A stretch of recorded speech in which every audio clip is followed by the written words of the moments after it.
அருமையானவர்களே, வேதத்துல இருந்து நாம் பார்ப்போமானால், வேதத்துல யோபின் சரித்திரம்னு சொல்லி ஒரு சரித்திரம் இருக்குது.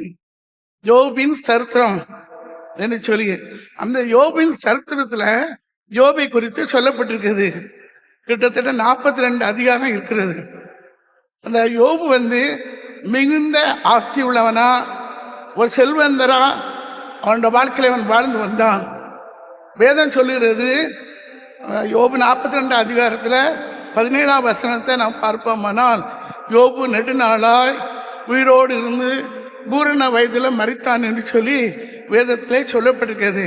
இந்த யோபை குறித்து நாம் பார்ப்போமானால், இந்த யோபு குடும்பமாக இருந்த ஒரு மனிதன். அவன் குடும்பமா இருந்தான். அவனுக்கு வேலைக்காரிங்க, ஒட்டகம், கழுதை எல்லாம் இருந்துச்சு, எல்லா ஆசிரதமும் இருந்துச்சு. குடும்பமாக அவன் வாழ்ந்து வந்தான். தேவன் இந்த யோபை குறித்து சாட்சி கொடுக்கிறாரு.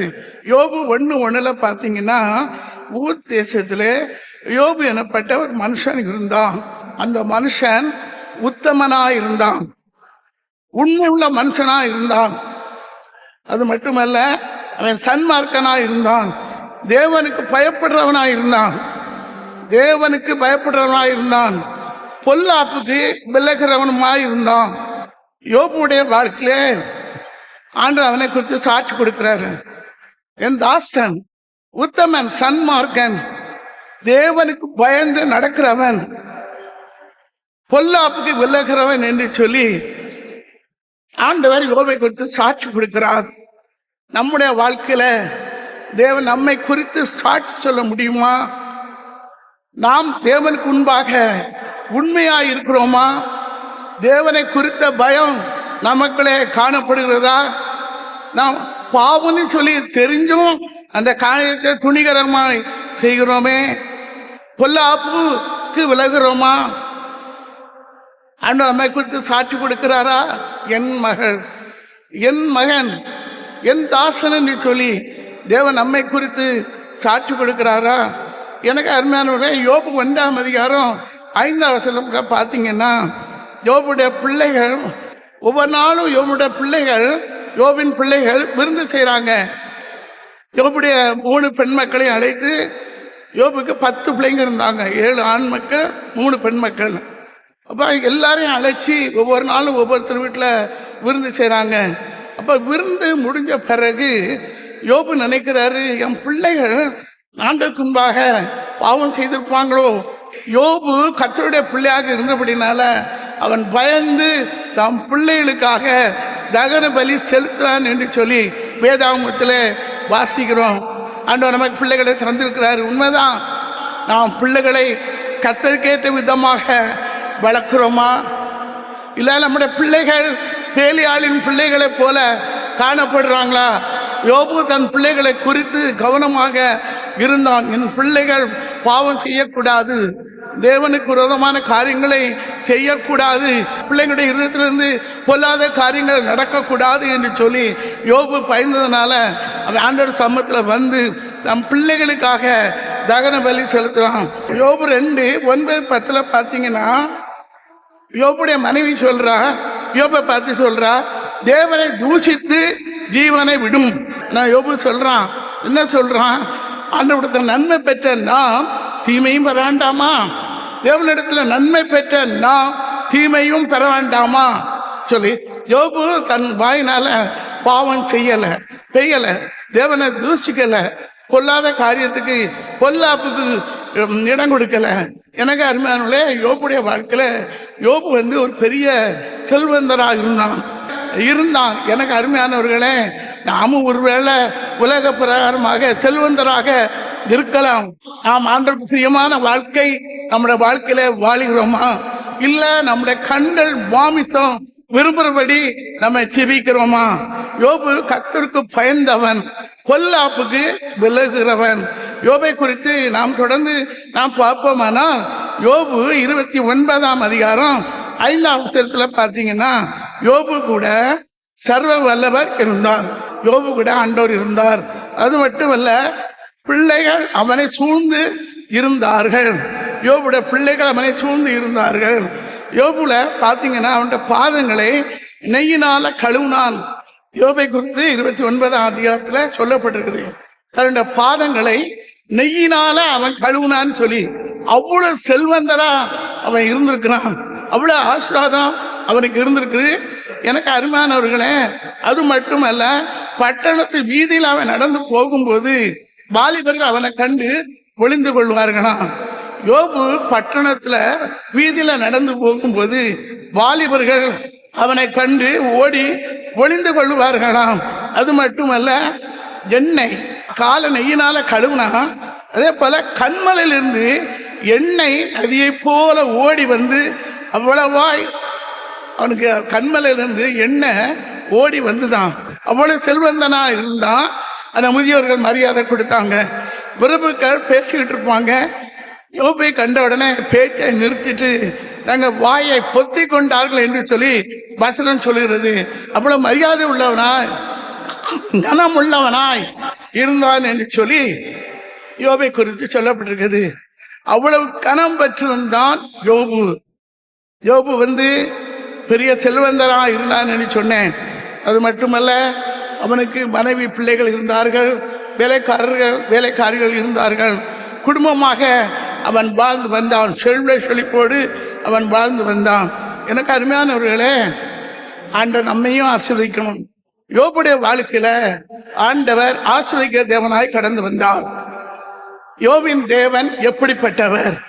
யோபு 23:10 பாத்தீங்கன்னா, அவர் என்னை சோதித்த பின்னாலே நான் பொன்னாக விளங்குவேன். யோபின் தேவன் பாடுகளிலும் கூட இருக்கிறவர். பொறுமையா இருந்தான் யோபு. ரொம்ப மிகுந்த பொறுமை உள்ளவனா இருந்தான். யாக்கோபு 5:11 பாருங்க, இதோ பொறுமையா இருக்கிறவர்களை பாக்கியவான்கள் என்கிறோமே.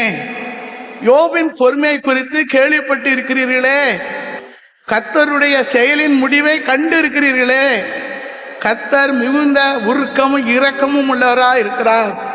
கர்த்தர் மிகுந்த இரக்கமும் உருக்கமும் உள்ளவரா இருக்கிறார். நம்முடைய வாழ்க்கையில் உபத்திரங்கள் வரும்போது, பாடுகள் வரும்போது, நாம் ஆண்டவரை முறுமுறுக்கிறோமே, நாம் ஆண்டவரை தூஷிக்கிறோமே, தேவன் தேவன் என்று சொல்லி அவரை பின்பற்றி போனோமே, என் வாழ்க்கையில பாடு நெருக்கம் என்னால தாங்க முடியல, இந்த இயேசு வேண்டாம் ஒண்ணு வேண்டான்னு சொல்லி ஒதுங்கி இருக்கிறோமா? நம்ம ஒதுங்கி இருக்கிறோமா? ஒவ்வொரு கிறிஸ்தவ பிள்ளைகளுக்கும், ஒவ்வொரு தேவனுடைய பிள்ளைகளுக்கும் பாடு உண்டு. பாடு உண்டு. பாடுகளுக்கு மத்தியில தான் கடந்து செல்லணும். ஆண்டவர் நடத்துவாரு. ஆண்டவர் நடத்துவாரு. அவனுடைய பாதுகாப்பின் கரம் நம்மோட இருக்கும். பாடுகளிலையும் ஆண்டவர் நம்மோட இருப்பாரு. யோபுடைய வாழ்க்கையில பாடுகளுக்குள்ள அவர் கடந்து சென்றாரு. சகிப்புத்தன்மை அவருக்கு காணப்பட்டுச்சு. நம்ம பாடுகளை சகிக்கிறோமா? நம்முடைய வாழ்க்கையில நாம் ஆண்டவரை ஏற்றுக்கொண்டிருக்கணும். உண்மைதான். நீங்க இயேசு அறியாத குடும்பத்திலிருந்து ஆண்டவரை ஏற்றுக்கொண்டிருக்கலாம். உங்க வாழ்க்கையில பாடு வரும்போது ஆண்டவர்கிட்ட பின்வாங்குறீங்களா? ஆண்டவரை விட்டு முறுமுறுக்கிறீங்களா? இயேசு வேண்டாம், எனக்கு ஒண்ணு வேண்டாம் என்று சொல்லி ஆண்டவர் குரதமா நம்ம பேசுறோமா? நம்ம எப்படிப்பட்டவங்களா நம்ம இருக்கிறோம்? யோபுடைய வாழ்க்கையில யோபு பாடுகளுக்குள்ளதான் இருந்தாரு. அந்த பாடுகள்லயும் யோபு பொறுமையா இருந்தான். ஆண்டவர் அவனை நடத்தினாரு. ஆண்டவர் யோபை நடத்தினாரு. யோபு தேவனை தூஷிக்கல, முறுமுறுக்கல, தேவனை குறை செய்யல, தேவனை பற்றி குறை சொல்லவே இல்லை, பாவம் செய்யல. நம்முடைய வாழ்க்கையில நமக்குள்ள பாடு வரும்போது நம்ம முறுமுறுக்கிறோம்ல, நம்ம விசுவாசின்னு சொல்றோம், நம்ம முறுமுறுக்கிறோமா? ஆண்டவர்கிட்ட பின் வாங்குறோமா? இல்ல குறை சொல்றோமா? எனக்கு அருமையானவர்களே, ஒரு தாயாருக்கு முதல்ல ஒரு பையன் பிறந்தான். திரும்ப நிறைய பொம்பளை பிள்ளைங்க. இப்போ திடீர் என்று சொல்லி அந்த பையன் வியாதிப்பட்டு மறைச்சு போயிட்டான். பொம்பளை பிள்ளை இருந்தாங்க. அந்த தாயார் என்ன செஞ்சாங்கன்னு தெரியுமா? எனக்கு இருந்த ஆண் பிள்ளை ஆண்டவர் எடுத்துக்கிட்டாரு.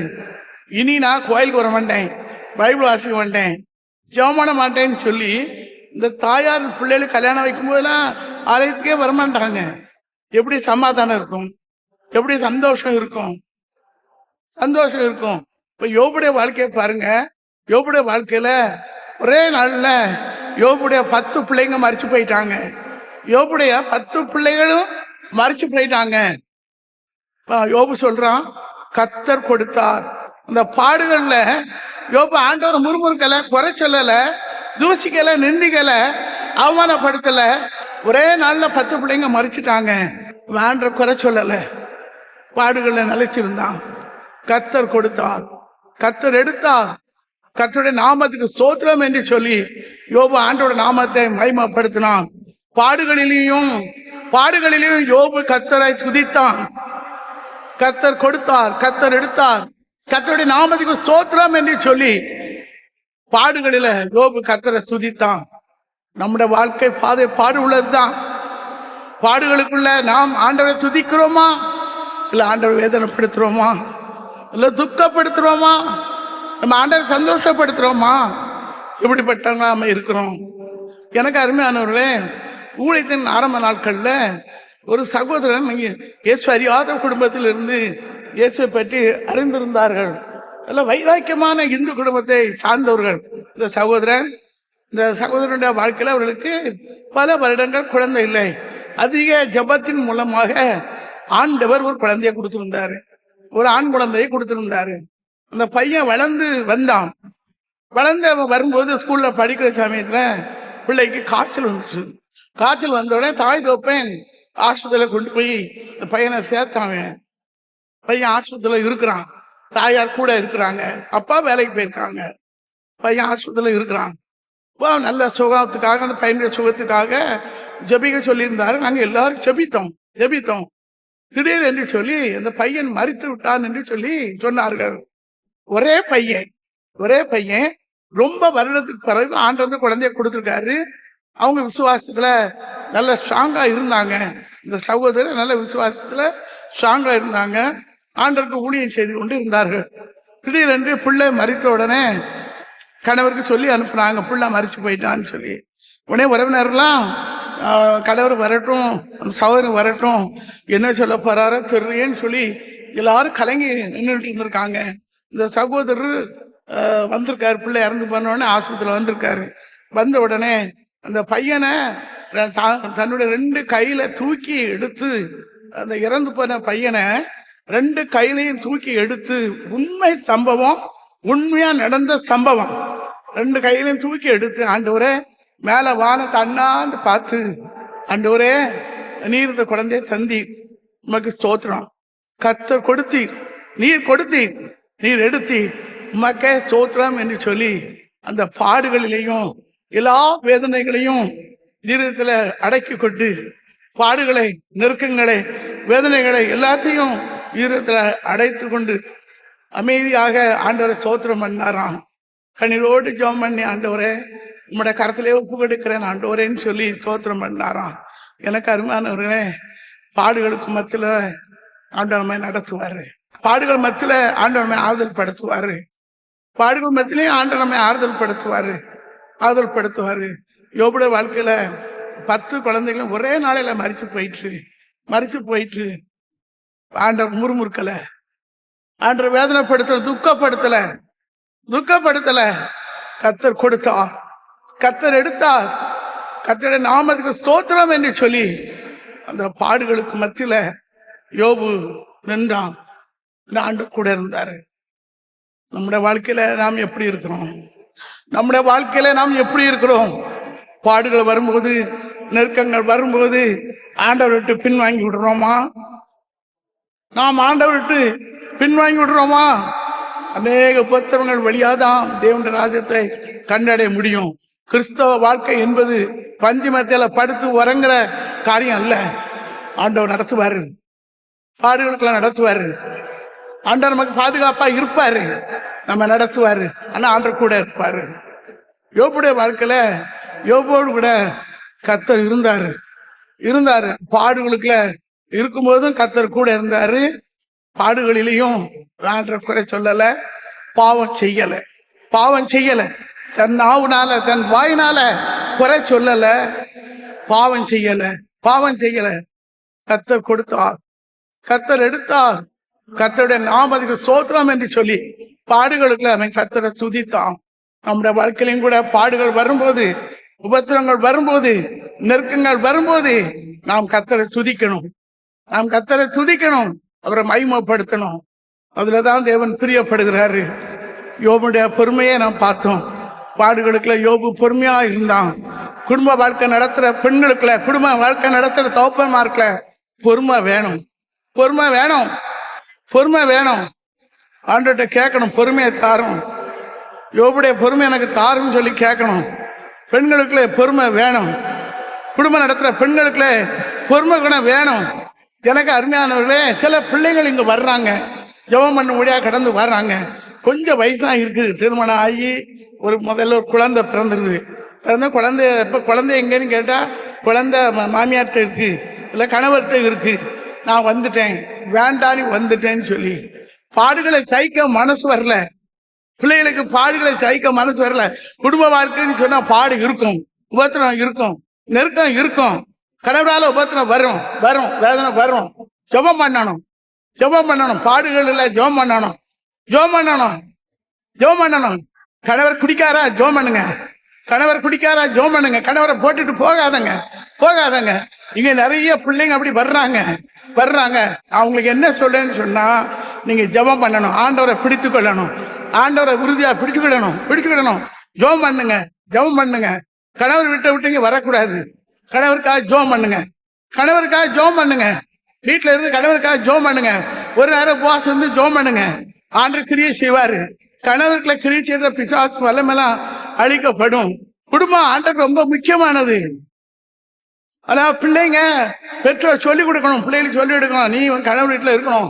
பிள்ளை அங்க இருக்கு, பிள்ளை அங்க பாவம்ல, பிள்ளை அங்க இருக்கு, கணவர் வீட்டுல இருக்கு. இவ பிள்ளைய விட்டுட்டு தாய் வீட்டுல வந்து உட்கார்ந்து இருக்கா. தாயும் பிள்ளைய கூட்டி வச்சு இருக்காங்க. நம்ம இப்படி இருக்கக்கூடாது. சமாதானம் பண்ணி பிள்ளைகளை கொண்டு வீட்டுல கொண்டு விடணும். சின்ன பிள்ளைகள் பாவம்ல, பிள்ளைங்க பாவம்ல. எனக்கு அருமையானவர்களே, நான் அப்படித்தான் சொல்லி அனுப்புறேன். நீங்க கணவருடைய வீட்டுல இருக்கணும், நீங்க ஜெபம் பண்ணணும், பாடுகள்ல நிற்கணும். குடும்பத்துல பாடு வரும்போது சகிக்க முடியல, உடனே தற்கொலை பண்ணிடணும், செத்துடணும்னு நினைக்கிறோம். இது பிசாசு கொண்டிருக்கிற எண்ணம். இதெல்லாம் இருக்கக்கூடாது. பாடுகளை சகிக்கணும். யோபு பாடுகளை சகிச்சான், பொறுமையா இருந்தான்.